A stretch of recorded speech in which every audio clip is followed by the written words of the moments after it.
June 10ನೇ ತಾರೀಕು ಏನು ಕಾರ್ಯಕ್ರಮ ನಾವು ಹಮ್ಮಿಕೊಂಡಿದ್ವು ಅದೆಲ್ಲಂದರೆ ಬಹುತೇಕವಾಗಿ ದಕ್ಷಿಣ ಭಾರತದಲ್ಲಿ ನಮ್ಮ ಕರ್ನಾಟಕ ರಾಜ್ಯದಲ್ಲಿ ಒಂದು ಪ್ರಶ್ನೆ ಉದ್ಭವ ಆಗಿದೆ ಇತ್ತೀಚೆಗೆ. ಸುಹೇಲ್ ದೇವ್ ಮಹಾರಾಜರು ಯಾರು ಅಂತ. ಸುಹೇಲ್ ದೇವ್ ಮಹಾರಾಜರು ಯಾರು ಅನ್ನೋ ಒಂದು ಕಾರ್ಯಕ್ರಮ ಇವತ್ತು ನಾವು ಹಮ್ಮಿಕೊಂಡಿದ್ವಿ. ಸುಹೇಲ್ ದೇವ್ ಮಹಾರಾಜ್ ಅವರು ಇವತ್ತಿನ ದಿನ ಒಂದು ಮಹಾಯುದ್ಧವನ್ನು ಹಮ್ಮಿಕೊಂಡಿರ್ತಾರೆ. ಆ ಯುದ್ಧವನ್ನು ವಿಜಯೋತ್ಸವ ದಿನ ಅಂತ ಹೇಳ್ಬಿಟ್ಟು ಇವತ್ತು 1000 ವರ್ಷದಿಂದ ಕೊಂಡಾಡ್ಕೊಂಡು ಬಂದಿರ್ತಾರೆ. ಅದನ್ನು ಕರ್ನಾಟಕ ಭಾಗದಲ್ಲಿ ಇವತ್ತು ನಾವು ಹಮ್ಮಿಕೊಂಡಿದ್ದೇವೆ. ಯಾರ ವಿರುದ್ಧ ಹೋರಾಟ ಮಾಡ್ಕೊಂಡಿದ್ರು ಗೆದ್ದು ಬಂದರು ಅಂತಂದರೆ 1000 ವರ್ಷದ ಇತಿಹಾಸದಿಂದ ಮೊಹಮ್ಮದ್ ಗಜ್ನಿ ಅಂತ ತಾವೆಲ್ಲ ಕೇಳ್ಪಟ್ಟಿರ್ತೀವಿ. ಮೊಹಮ್ಮದ್ ಗಜ್ನಿ ಅವರು ದಕ್ಷಿಣ ಭಾರತದಲ್ಲಿ, ಉತ್ತರ ಭಾರತದಲ್ಲಿ ಸಾಕಷ್ಟು ದರೋಡೆಗಳು ಮಾಡಿ ಸುಮಾರು ದೇವಸ್ಥಾನಗಳನ್ನ ದೇವಾಲಯ ಧ್ವಂಸಗೊಳಿಸಿ ಸಾವಿರಾರು ಪ್ರಾಣಿಗಳನ್ನ ತೆಗೆದು ಹತ್ಯೆ ಮಾಡಿ ಲೂಟಿ ಹೊಡೆದಿರ್ತಾರೆ. ಅದು ತಾವೆಲ್ಲ ಇತಿಹಾಸ ಕೇಳ್ಕೊಂಡಿರ್ತೀರಿ. ಅವರು ಲೂಟಿ ಹೊಡೆದದ್ದು ಉತ್ತರ ಭಾರತದಲ್ಲಿ. ನೆಕ್ಸ್ಟು ಅದ ನಂತರ 2ನೇ ಅಧ್ಯಾಯವಾಗಿ ಒಬ್ಬ ಲೂಟಿಕೋರ ತಯಾರಾಗಿರ್ತಾನೆ. ಆತನ ಹೆಸರು ಸೈಯದ್ ಸಲಾರ್ ಮೊಹಮ್ಮದ್ ಅಂತ. ಸೈಯದ್ ಸಲಾರ್ ಮೊಹಮ್ಮದ್ ಗಾಜಿ ಅಂತ ಆತನ ಹೆಸರು. ಆತ ಮೂಲ ಮೊಹಮ್ಮದ್ ಗಜ್ನಿ ಮೂಲ ಬಂದು ಆಫ್ಘಾನಿಸ್ತಾನದಲ್ಲಾಗಿರ್ತಾನೆ. ಆತನ ಸೋದರ ಅಲಿಯ ಬಂದು ಈತನಾಗಿರ್ತಾನೆ. ಯಾರು ಸಲಾರ್ ಆಗಿರ್ತಾನೆ. ಈತ ಏನು ಮಾಡ್ತಾನೆ, ತನ್ನ ಮಾವ ಲೂಟಿ ಹೊಡೆದಿದ್ದು 2ನೇ ಅಧ್ಯಾಯವಾಗಿ ಇನ್ನೊಂದು ಭಾಗ ತಯಾರು ಮಾಡೋದಕ್ಕೆ 1030ನೇ ಇಸ್ವಿಯಲ್ಲಿ ಹೊಂಚೆ ಹಾಕಿ ಅಜ್ಮೀರ್ ಎಂಬ ಪ್ರಾಂತ್ಯನ ಮುಟ್ಗೋಲು ಹಾಕ್ಕೊಂಡು ಅಲ್ಲಿಂದ ಉತ್ತರ ಭಾರತವನ್ನು ಸೇರಿ ದಕ್ಷಿಣ ಭಾರತದಲ್ಲಿರ್ತಕ್ಕಂಥ ಎಲ್ಲ ದೇವಾಲಯಗಳು ಲೂಟಿ ಹೊಡಿಬೇಕಂತ ಹೊಂಚೆ ಹಾಕಿ ದಂಡೆಸಿ ಬಂದಿರ್ತಾನೆ. ಆ ಸಂದರ್ಭದಲ್ಲಿ ಸುಹೇಲ್ ದೇವ್ ಮಹಾರಾಜರು ಒಂದು ಪತ್ರ ಬರೀತಾರೆ. ಆಗಲೇ ನೀವು ಮುಟ್ಟುಗೋಲು ಮಾಡ್ಕೊಂಡಿರ್ತಕ್ಕಂಥ ರಾಜ್ಯನ ಬಿಟ್ಟು ನೀವು ಹೊರಡಿ, ಇಲ್ಲವಾದರೆ ನಿಮ್ಮ ವಿರುದ್ಧ ನಾನು ದಂಡೆತ್ತಿ ಬರ್ತೇನೆ ಅಂತೇಳಿ ಪತ್ರ ಬರೀತಾರೆ. ಪತ್ರ ಬರೆದಾದ್ಮೇಲೆ ಅದಕ್ಕೇನು ಉತ್ತರ ಬಂದಿರೋದಿಲ್ಲ, ಸಕಾರಾತ್ಮಕವಾಗಿ ಬಿಟ್ಟಿರ್ತಾನೆ. ಯಾರು ಸಲಾರ್. ಈ ಸಲಾರ್ ಮೊಹಮ್ಮದ್ ಗಜ್ನಿ ಏನು ಬಿಟ್ಟಿರ್ತಾನೋ ಅದ್ರ ವಿರುದ್ಧವಾಗಿ ರಾಜಾ ಸುಹೇಲ್ ದೇವ್ ಅವರು 1033ನೇ ಸಾಲಿನಲ್ಲಿ ಜೂನ್ 10ನೇ ತಾರೀಕು ಯುದ್ಧ ಆರಂಭಿಸಿರ್ತಾರೆ. ದಂಡೆತ್ತಿ ಹೋಗಿರ್ತಾರೆ. ಆ ಯುದ್ಧ 4 ದಿನದ ನಂತರ ಜೂನ್ 14ನೇ ತಾರೀಕು 1033ನೇ ಇಸ್ವಿಯಲ್ಲಿ ಯುದ್ಧ ಗೆದ್ದಿರ್ತಾರೆ. ಆ ಯುದ್ಧ ಗೆದ್ದಿರೋ ದಿನವನ್ನು ನಾವಿವತ್ತು ಸುಹೇಲ್ ದೇವ್ ವಿಜಯೋತ್ಸವ ದಿನ ಅಂತೇಳಿ ನಾವು ಕೊಂಡಾಡಿರ್ತೀವಿ. ಇದು ಇತ್ತೀಚೆಗೆ ಒಂದು 10 ದಿನದಿಂದ ಒಂದು ಮಾಧ್ಯಮದಲ್ಲಿ ಒಂದು ಸುದ್ದಿ ಆಗುತ್ತಾ ಇತ್ತು.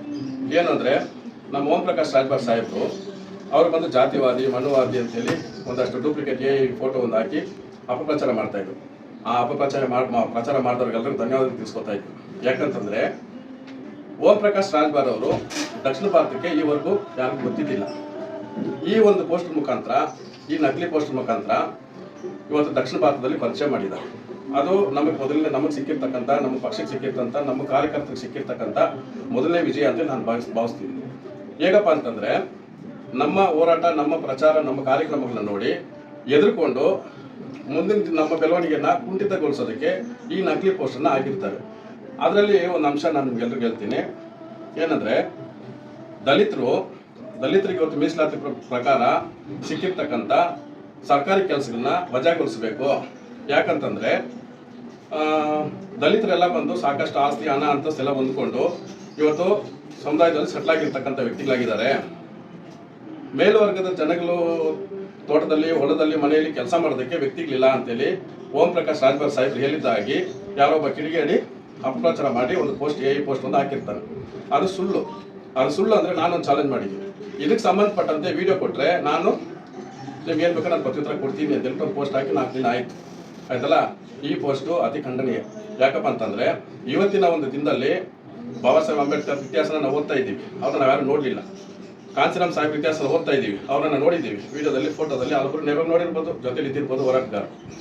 ಆದರೆ ನಾವ್ಯಾರು, ನಮ್ಮ ಪೀಳಿಗೆ ಯಾರು ಇವತ್ತು ಜೊತೆಲಿ ನೋಡಿಲ್ಲ.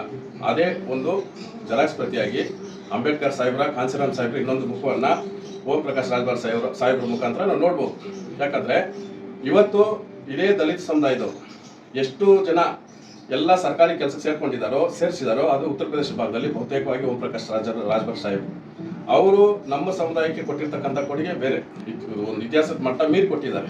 ಅದು ಸಾಕ್ಷಿಗಳು, ಇವತ್ತಿನ ವಿಡಿಯೋಗಳು, ಅಲ್ಲಿನ ಆಡಳಿತ ಹೆಂಗಿದೆಯೋ ಅದನ್ನೆಲ್ಲ ಬಂದು ಅಲ್ಲಿನ ಒಂದು ವರ್ಗದ ಜನಗಳು, ಮೇಲ್ವರ್ಗದ ಜನಗಳು, ಮಧ್ಯಂತರ ವರ್ಗದ ಜನಗಳು, ಬ್ಯಾಕ್ವರ್ಡ್ ಕ್ಲಾಸ್ ಜನಗಳು ಅವ್ರ ಬಗ್ಗೆ ಹೋಗ್ತಾರಲ್ಲ, ಅದು ನಿಮಗೆ ಬೇಕಾದಷ್ಟು ಸಾಕ್ಷ್ಯಾಧಾರಗಳು ಸಿಕ್ಕತ್ತೆ. ಆಯ್ತಲ್ಲ.